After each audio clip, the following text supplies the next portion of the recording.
Hello সবাইকে। এখন বিকেল 5:30 বাজে আর আমার গলার অবস্থা প্রচণ্ড খারাপ, আমার শরীরের অবস্থা। তোমরা প্লিজ আমাকে ইগনোর করো।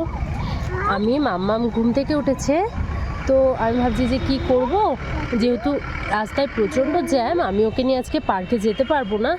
তো আমি ওকে ফ্রেশ করিয়ে বললাম যে বাবা ঘরে থেকে বেরিয়ে আমরা এখানে খেলা করি। তো এই যে আমার মাম্মাম এদিক দিয়ে ছুটে বেড়াচ্ছে, খেলা করছে। এই যে, আর বাইরের জ্যামটা তোমাদেরকে দেখাচ্ছি। দেখো এই যে আমার ঘরের সামনে এই রকম অবস্থা। 5:30 বাজে এখন। এই জ্যাম কাটতে কতক্ষণ টাইম লাগবে জানা নেই। এই যে নিচে রাস্তাটা তোমরা দেখতে পাচ্ছ না কি আমি বুঝতে পারছি না ঠিক। তো জুম করছি, জুম কেন হচ্ছে না বুঝতে পারছি না। নিচে যে রাস্তাটা দেখা যাচ্ছে অতটা পর্যন্ত লম্বা জ্যাম। হ্যাঁ, আর এই যে এই অবস্থা,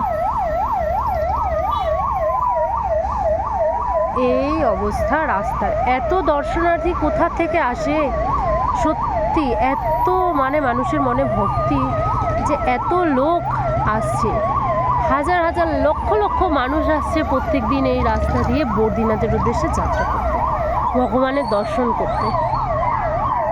তো এই ছিল আজকে ছোট্ট আপডেট।